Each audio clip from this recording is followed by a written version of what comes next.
Живеем във време, което всичко е енергия, в което Вселената се е превърнала в новия Бог. Хората казват: поръчай на Вселената, изпрати намерения към Вселената.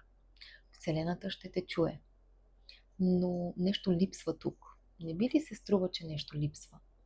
Липсва лицето, липсва смисълът, липсва името. И истината е проста.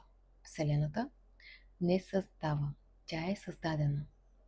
Тя е велико творение, но не е Творецът.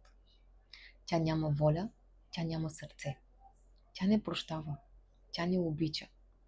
Само Бог има всичко това, нашият Създател. Когато страдате, не Вселената ще плаче с вас. Когато се молите, не Вселената ще ти отговори. Когато умираш, не Вселената ще те приеме в ръцете си. Бог е личност, Бог е име,